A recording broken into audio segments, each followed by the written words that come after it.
Alright everybody, welcome back. We got ourselves 120 for the TOP season. And as you see here, we got ourselves ranked up to B. And I hope everyone else did, because this is going to be the season we're going to be ruling with. So yeah, and as you can see here, we already got ourselves the 4 fist fights, mixing with 2 and 3, so this should be interesting. And obviously, usual path, teams, and as per usual, there's only really 2 teams. But you can make other teams, but these are the 2 most optimal teams to get you at least to the next season. At least. From what I'm aware of, at least, anyway. So yeah, this is the way we're going to be working it. And obviously, starting off, we got ourselves the pathing. Now, from last season, I would have had 2 different pathing, with like the easy route and then the hard route. But it turns out that the hard route and the easy route is more or less the same thing. Minus 1 change, and that's this 2 fist fight right in front of us, right? This would have been easy enough, but then you look at this one, I was like, oh wait, this is a bit hard. But you also got to remember, Freeze doesn't have the turn 1 super attack anymore, so he's more easy to deal with. Urine doesn't have debuffs, and yeah, you have a revival character and transformation unit, the only 2 main issues, but they are level 5,000, that's the only other issue. Whereas here, they're only 4,000. With a revival unit and like 1 more relevant, actually 2 more relevant characters, but it's a bit more manageable, I would say. And this 2 fist fight is piss easy. I was initially actually thinking of going this direction, but then I saw this fight over here and I was like, yeah, no, let's not do that. Let's not do that. Whenever you have this one over here, the free to play fight, and it's 10 times easier. So yeah, that's gonna be the pattern. It is a wee bit iffy, but that's going to be getting the most points that you possibly can. That seems like the easiest. And of course, no, I'm just going to still go over the fights as I would normally. But obviously, giving you, I wouldn't say like giving you the proper formation, because again, this new season is all dependent on key restore speed. That is the main thing. Key restore speed, stats, and damage. That's the main thing. The main thing. That's the main thing. That's it. All right. So yeah, first up, we've already seen it. It's this fight right here. I'm not going to be starting the season because, of course, I've learned my mistake many a time before. But yeah, no, this is to be the first fight. It's a bit difficult because, again, transformation unit and a revival unit. But as long as you leave the revival unit to the end, you'll be fine enough. And obviously, don't be bringing in any blues, because there's no need. You can bring in greens, you can bring in red, you can bring in purple, but don't bring in any blues. Next up, obviously, this one, free to play fight, a lot more easy because you don't have Tapion coverage engine, or boost stunning, or the debuffs. So it'll be 10 times easier. And I don't even know if the things have changed. I will need to check the line bonuses if they have changed, because if they have changed, well, then that obviously will impact how the season will be played. Yeah, then obviously we got ourselves the next fight being this here. We have seen this many a time before. Seen this many a time before. Very easy. So yeah, you will have absolutely no issue with this here, because the fights around it, I wouldn't say bad with now the new season, but. And this one, I actually, again, would have went for this fight over here if I had went this direction, to the far left. But again, that fight there, going to that, not exactly the best. Which is why, obviously, this is the easiest path. And then the boss fights, I mean, they're still very difficult. This one is very odd, because I've absolutely no idea. But the fact that it works in this new season just does not help me. And it's only because of the fact that you have 13 there with a revival, and everyone else here just like high damage. They're all mostly high damage with little to no defense, nearly, I think. But you have the 17th fight, this androids fight, which we have technically faced before, although I think on a lesser degree, because I don't think we had these 2 units in before, but we've had everyone else here, and we know what we're doing for this fight. That's the main thing of this, okay? And then obviously this one here, doable.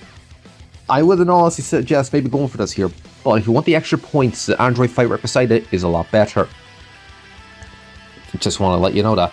And then obviously next up would have been the same fight here, easy enough. Next fight. You can either do this fight here, or you could do this fight here. Whatever wants to float your boat more. I think for ease, this might be better, but it might be slightly more tanky, I think.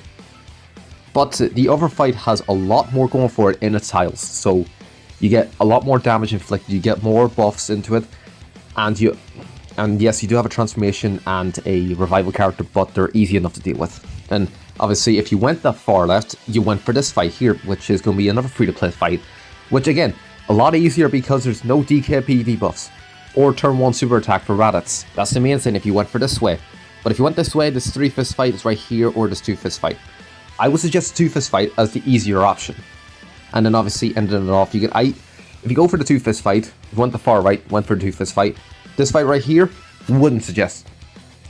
I would suggest it if it was the last fight of the board, but since it's the middle of the board, I don't suggest it. Which is why I think this one's easier, because again, no more debuffs, you have no cover changes, and 17, if you run yellow, 17 doesn't have the chance to get a super attack, double attack on you, so you'll be fine, Next fight.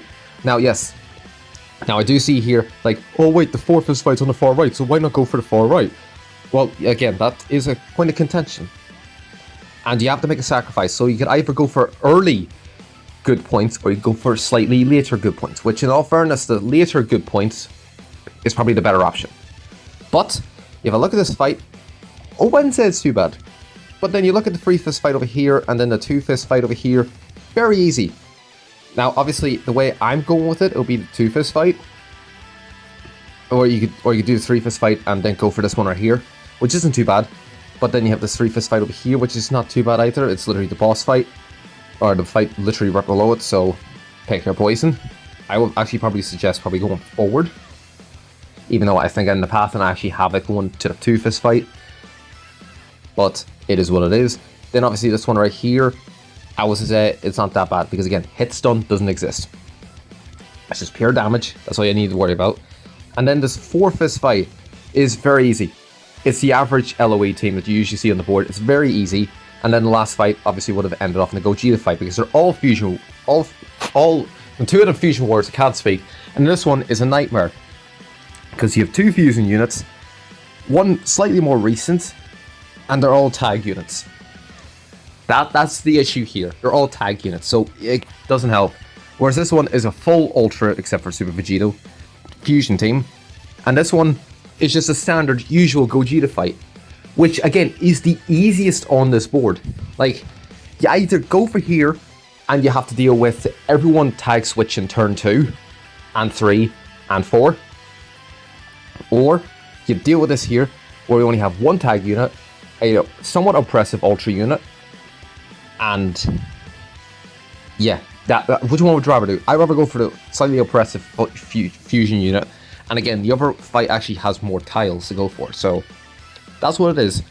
Now again, early, if you want some slightly later points, obviously over here, you've got this fight, you've got this 3-fist fight. In all honesty, actually is more point heavy. So for all I know, I might change up. I might switch up and go for the Garlic Jr. fight, but this fight is just so much better. That's the only thing I will say, which is why I showed you over this direction first. But if you want to go for something easier, here's this double revival, which is past before you dealt with it before, which then leads you to the fusion Super Saiyan 3 Majin Buu Saga fight, or this 2-fist fight over here, whichever one you take, then you follow the rest of it onwards. And that's basically the pathing.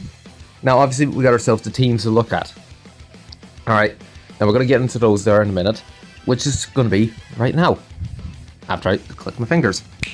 And here we got ourselves the high point team here, with regards obviously the 150% extra bonus we're getting, because we're running the 3 new characters, the Gogeta, Janemba and Gotenks. I was lucky enough to get them, i.e. Gotenks literally more so than Janemba, but that's besides the point. And obviously we got ourselves here, it is primarily Fusion Warrior based, besides Janemba, Metal Cooler and Garlic Jr. But the other 2, very good units, and also because I need the blue. Always, at this point, you're just here for having a full colour wheel, so this is the best thing. Got a revival unit as well. Next up is going to be the less point heavy, and it's just, again, primarily at this point Fusion Warriors with Cooler and Garlic Jr. instead of Janemba. And I've swapped out the characters for ones with the same colours, but I mean, obviously still have like no friendship rank on any of these characters here, other than the green Zenkai Gogeta. The Super Gogeta, the red one, has some friendship rank 5, but I'd say this here, because the fact there's Zenkai, I say it will be all fine enough for the rest. Now, as you see from the teams there, I will actually, funny enough, do both teams. I will do both teams, running the same pattern, just so that you can still, I will continue doing this here until maybe next season, whenever we get to A. then I might put a poll up and ask here, do you want me to run both attempts or do you want me to just do the one? And again, I'll see what happens there. But those will be the best teams. Now, obviously, if you don't have them, there's obviously the regen team. Like, I've mostly put it towards like a fusion warrior as the main component. But obviously, you can make a regen movies team, which in all honesty is not that bad. I think I've got more of the regen movies team, but I want to try something different because it's still the season's still going to be somewhat easy enough, I think, personally. So yeah, that's my consensus of it. I will flash up. I'll flash up here like a fusion, a regen team with a score. Like, of course, I just want like to have those two main teams, but obviously here's the secondary team. So yeah, hope you enjoyed. I shall see you all in the next video.